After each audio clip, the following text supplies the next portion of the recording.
This video is made possible by CuriosityStream and Nebula. Watch another full-length companion video to this one in my Modern Conflict series that explains the entire course of the North Korean conflict in the 21st century, which you can access by signing up for the CuriosityStream Nebula bundle deal for only $15 a year at curiositystream.com/real-life-lore.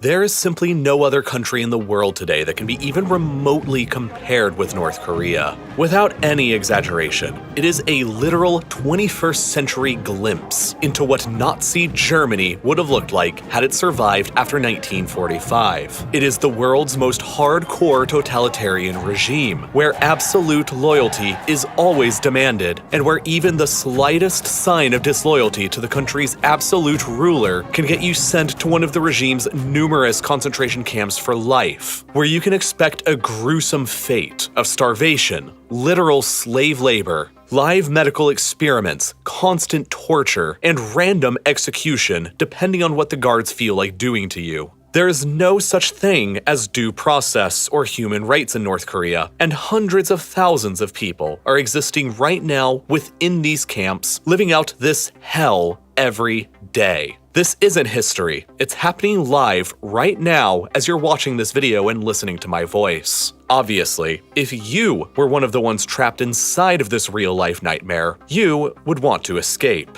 The problem with that is that North Korea is without a doubt the world's most difficult country to escape from, primarily because North Korea doesn't allow you to escape. The penalty for even trying to leave the country is treason, the camps, and in many cases, death. And even if you successfully do get out, the North Korean regime has a tendency of going after your family members who stayed behind. This means your spouse, your children, your parents, and even your grandparents can be rounded up and sent to a lifetime of horror in one of the camps if they didn't make it out with you. For many, this is all the deterrent that's needed to keep them in line. Understandably, while frustratingly so. But if you've made up your mind to leave, regardless of the risks and the consequences, these are the few ways you'd be able to do it. Unfortunately, none of them are easy, and they all have their own challenging geographic issues to account for. The most obvious destination for escape is to South Korea, the exact polar opposite of North Korea, a free, liberal, and rich democracy. South Korea claims legal authority over the entirety of the Korean peninsula, and officially considers all 26 million North Korean citizens her own citizens as well.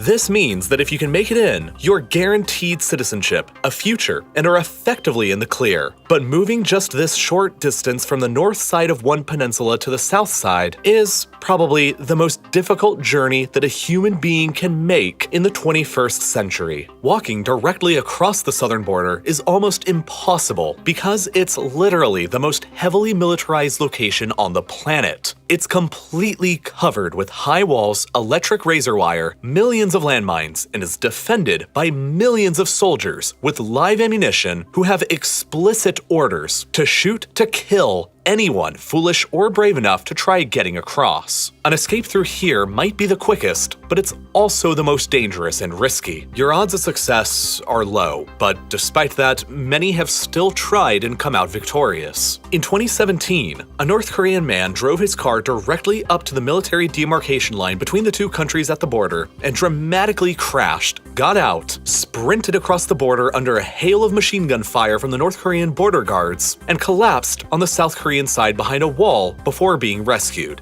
He was shot 5 times and lost half his blood during the quick attempt, but he still managed to survive and now lives in the South. For most people though, escaping directly into the South like this is simply too risky. So they'll take alternatives. While the southern border of North Korea is almost completely impenetrable to escape, the eastern and western sides are covered in ocean, which present their own challenges. Buying a boat and escaping with that is impossible since most North Koreans are severely impoverished, and there's no possible way to buy a boat anyway, even if you did have the money. For most people, that leaves simply swimming to South Korea, which carries the risks of drowning or getting caught by the North Korean patrol boats. In 2016, 2016, a man named Chul Yun-lee, who was a high-ranking member of North Korea's Ministry of State Security, decided to defect with a friend using this method anyway. Together, they bought a motorbike tire, an air pump, and some food, and came to approximately this location in the west, just behind the DMZ. Once the sun had set, they plunged into the water and began swimming frantically and undetected. Unfortunately, the air pump ended up not working, and they had to abandon the tire and rely on their backpacks to help them stay afloat instead. They ended up swimming continuously for over 4 hours in the dark until they saw an unidentified boat moving towards their location. Fearful that it was a North Korean patrol, they frantically swam to this tiny island here and waited for the boat to leave. But this was during the cold autumn months in Korea,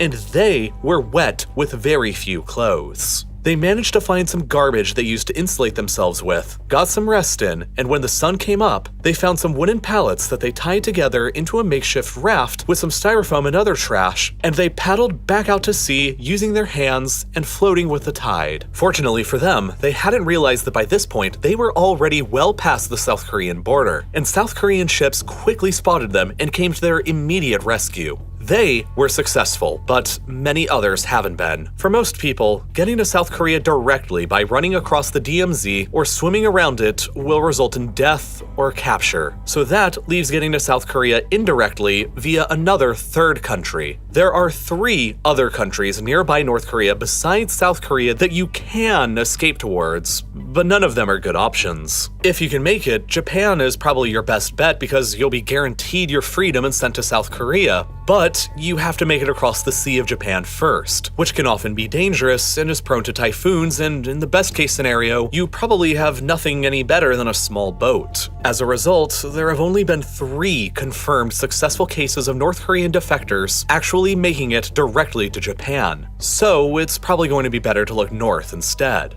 Up here, the border is significantly less defended or patrolled and is comparably much easier to cross than the south. But doing so necessitates crossing into either China or Russia, neither of which are particularly very good options. The border with Russia is only 17 kilometers wide along the Tumen River, and it's easily patrolled by both sides. Even if you do make it across, Russia's official state policy is to immediately deport all North Korean refugees back into North Korea anyway. And as a North Korean, you're definitely going to stand out here. Hypothetically, you could make it up to the South Korean consulate in nearby Vladivostok and earn your freedom, but getting up there undetected by Russian police would be almost impossible, and as a result, escaping into China is the significantly more popular and less risky option. Here, the border is over 1,300 kilometers long and follows the Yalu and Tumen rivers that flow through remote, mountainous, and rugged terrain. Patrols and border security through most of this area is light, and the best months to escape in are either during the summer, when the river's depths are at their lowest, or during the winter, when they're usually frozen, enabling you to simply run across into China. It's relatively easy to get into China, but China can't be your new home forever. China isn't safe because just like Russia, China's policy is to immediately deport all North Korean defectors straight back to North Korea, where you'll almost assuredly face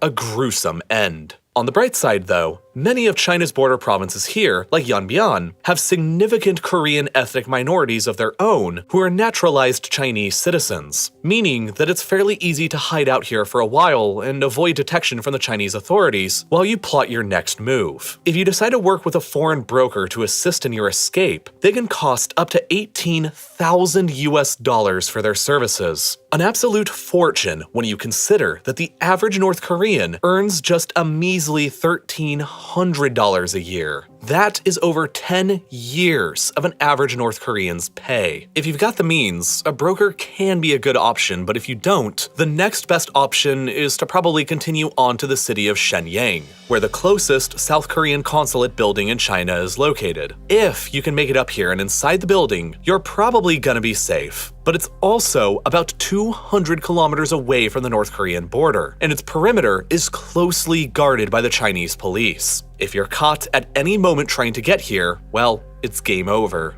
In 2004, a group of 44 North Korean defectors managed to storm the Canadian embassy in Beijing all at once. Dressed up as construction workers to avoid any detection, they used ladders to scale the walls and successfully got into safety. But ever since then, China has significantly increased their police and security presence around foreign consulates and embassies, especially South Korean ones. So repeating this now would be a lot more challenging. Instead, you most likely need to get yourself across China and into another country that's more sympathetic to your situation. But the problem with that is that China is huge, and there aren't many countries around it who will even help you either. Russia will deport you back to North Korea if you get caught there, while Vietnam, Laos, and Myanmar all maintain close relations with Pyongyang as well, and just like China or Russia, they'll most likely deport you back to North Korea if they catch you as well. Getting into India, Bhutan, Nepal, or Pakistan would require hiking through the Himalayas, which pretty much eliminates any of them as easy options. And so that effectively leaves you only two friendly and realistic nearby destinations to escape into: Mongolia or Thailand. Mongolia is the closer choice, and the government here is sympathetic to the plight of North Korean defectors. If you make it up here, they'll deport you to South Korea rather than the North upon arrival. You just have to surrender yourself to the Mongol police. The only problem is that to get here, one must pass through the formidably difficult, freezing, and hostile terrain of the Gobi Desert, one of the world's largest deserts with an abundance of dangerous wildlife, hostile temperatures, and few resources to survive on. Navigating through the desert takes a lot of skill that one is unlikely to have ever learned back in North Korea, but nevertheless, some people have made it. In 2007, Park Yeon-mi and her mother escaped across the northern border into China by running across the frozen Tumen River. Because of China's deportation policy, it was impossible for the pair to find any kind of legal work inside of China, and they fell victims to human traffickers. After months of living beneath the radar, they eventually made their way here to the city of Qingdao and found a Christian missionary shelter. It was there that after nearly 2 years of remaining undercover in China, that they received enough aid from missionaries and human rights activists to finally take a chance and flee up towards Mongolia, with the goal of getting deported to South Korea and freedom. This incredible mother-daughter pair successfully managed to navigate through the Gobi Desert and reached the Mongolia border, but upon arrival, a group of Mongolian border guards intercepted them and threatened to deport them back over the border towards China, which would have ultimately meant deportation back to North Korea and the camps. Desperate, the pair both drew knives and promised that they'd kill themselves right there if that's what the guards were going to do. Sadly, death is often a preferable fate to a North Korean defector than being sent back to the country and the camps. Luckily for them, the guards took pity and brought them back in custody to the capital Ulaanbaatar before flying them directly to Seoul from there. Today, Yeon-mi Park lives in New York City and runs a YouTube channel where she talks openly about her life and experiences growing up in North Korea. They are fascinating, and I highly recommend checking her channel out if you're curious about this kind of thing, so the link to her channel will be posted down below in the description. Navigating through the Gobi is so challenging for most, though, that the significantly more popular route is to take a train or a bus undercover across China and attempt to escape into Thailand. These are the 5 closest train stations to the North Korean border within China that connect to China's vast high-speed rail network. If you hypothetically have the money and the skill to remain silent or undercover, you could board at any of these stations, exit at any of these near Mongolia and run across from there, or exit here at Kunming in China's Yunnan province and attempt to take a bus or run from there towards Thailand. There are plenty of buses that go from Kunming to other Southeast Asian countries, but the problem here is that even if you do somehow make it without getting caught by any of the authorities on a train or a bus, China and Thailand don't share a border, which means that you're going to have to get across the rugged and mountainous terrain of China's Yunnan province, and then get through the remote and dangerous jungles of Laos or Myanmar before finally crossing over the dangerous Mekong River in order to get to safety. In 2017, this is exactly what Park Hyun-woo and his father did. Before they decided to escape North Korea, both of Park's sisters had already made it to freedom in the south and were covertly sending money back to them up in the north. After securing the help of a broker in China, they decided that it was time for them to leave as well. In the dead of a winter night in February 2017, both men crossed the frozen Tumen River into China with a pill full of rat poison to kill themselves with if they got caught. One of the sisters and their handler was waiting on the other side with a van and took them to a nearby safe house in the town of Yanji where they changed clothes. From there, they took a train to Shenyang and then another train to Zhengzhou, followed by yet another train to Beijing. From here, they took a series of buses to Kunming, but as soon as they got there, the Chinese authorities discovered them. Park and his father fled from their bus and became separated, and Park was forced to continue on foot alone through the dense jungles of Laos. Eventually reaching the Mekong River, the final obstacle, Park managed to get across and immediately surrendered himself to the Thai police, who took him into custody and surrendered him to South Korean officials, who flew him back to Seoul in safety. However, his father had been arrested by Chinese police and sent back to a prison near the North Korean border. But for whatever reason, the prison released him, and after getting back into contact with the brokers again, he made his way back down to Vietnam, and from here was able to avoid all detection, and finally got on a plane bound for Seoul as well. It had taken him 1.5 years and a journey of over 5,000 miles simply to reach a place a mere 400 miles away from his home. These are the only ways to escape that are available to the average North Korean stranded within the country. And they are all hard and desperate, but sometimes even getting to South Korea doesn't guarantee you your safety. In 2002, a woman named Jin Kyung-suk successfully defected over to the south, became a citizen, and married a South Korean man. For their honeymoon in 2004, 2 years later, they decided to travel back to the Chinese-North Korean border to film a documentary on the horrors of the North Korean regime, but while there, unidentified men kidnapped Jin and dragged her back into North Korea, where she was sent back to a concentration camp, tortured, and eventually executed, despite having been a legal South Korean resident. Escaping from North Korea is never easy for anyone. All of these options are difficult, and even if you do make it out, you can still very easily be dragged back against your will and killed. There are countless other stories of heroic people who've defied the odds and escaped through various means. And what makes North Korea so fascinating to many of us outside of it is that it isn't history. You read the horrible accounts of survivors and hear their stories and realize that you're not listening to something from 1940, but something that could have happened yesterday. The Cold War may have ended everywhere else in the world in 1991, but it never ended in Korea. And if anything, it's worse now than it's ever been before. The modern Cold War in Korea is an incredibly complex and controversial story to tell, with countless other escape attempts that are too graphic to cover on YouTube. The development of nuclear bombs, millions of people who believe that Kim Jong-un is a literal god, missiles that can now strike at the heart of the United States mainland, the largest arsenal of chemical weapons the world has ever seen, and the fate of tens of millions of people all hanging in the balance.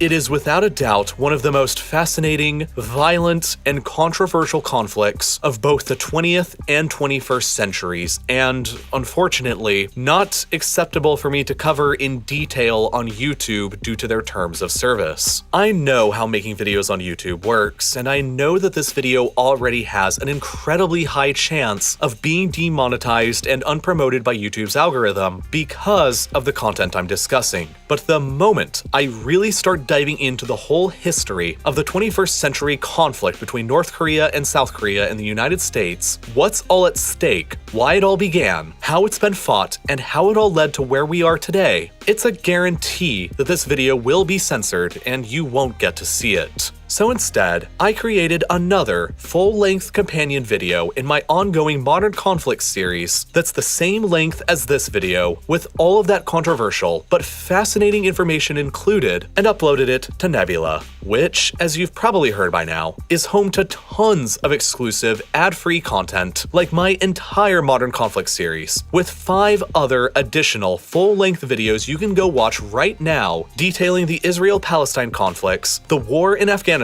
the 2020 Armenia-Azerbaijan war, and the ongoing Russo-Ukraine war in the Donbass. Of course, the reason why all of these videos are only on Nebula is because the YouTube algorithm actually punishes me and all other creators for ever trying anything new or controversial. But Nebula is a different platform without an algorithm and without ads. It's just a platform about great and unique content made by great and independent educational creators. Nebula's ecosystem enables us to take big risks with expensive projects like America's Biggest Ghost Town, my own 35-minute-long documentary shot on location around the Salton Sea, the largest lake in California, and arguably America's greatest environmental catastrophe that drove thousands of Americans from their homes and as a result created America's largest ghost town. And plenty more projects from other creators you know, like Wendover Productions, Half as Interesting, Tom Scott, and many others. The best way to get access to Nebula and all of this incredible content is definitely through the amazing CuriosityStream Nebula bundle deal. With its current sales price, it's less than $15 a year to get access to both sites. And CuriosityStream has some phenomenal stuff too, like the series Dynasties, The Families That Changed the World, which includes a fantastic 50-minute-long episode that dives deep into the Kim dynasty of North Korea and how they rose from relative obscurity to dominating the world's most totalitarian state. I really can't recommend this documentary enough, and I genuinely don't know about a better deal that exists anywhere in streaming. You get 2 streaming sites, both with content you'll actually watch, and all for less than $15 a year at the current sales price. But what's more, signing up will actually help countless independent educational creators beyond just real-life lore. So please make sure to do so by clicking this button that's here on your screen right now, which will take you to curiositystream.com/reallifelore, or by following the link that's down in the description. And as always, thank you so much for watching.